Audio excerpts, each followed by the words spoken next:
पहलगाम दौऱ्यावरून टीका झाल्यानं शिंदेंनी स्पष्टीकरण दिलं। हल्ल्यानंतर तिथे गेलेले महाराष्ट्रातले लोक भयभीत झाले, त्यांचे फोन येत होते, त्यामुळे तिकडे गेलेलो असं ते म्हणत आहेत। 4 विशेष विमानांची व्यवस्था त्यांना आणण्यासाठी केली आहे, त्यांना राज्यामध्ये परत आणल्याचं शिंदे म्हणाले।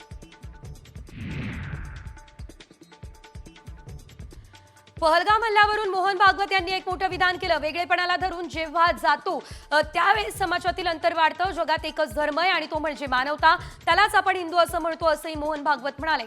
यावेळेस क्रोध आहे आणि अपेक्षाही आहे ती पूर्ण होईल असं मोहन भागवत म्हणाले। मुंबईमधील एका कार्यक्रमात ते बोलत होते।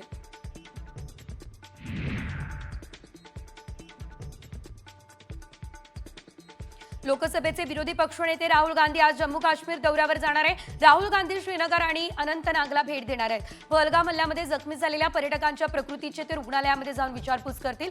सकाळी 11 वाजता श्रीनगरला ते रवाना होणार आहे।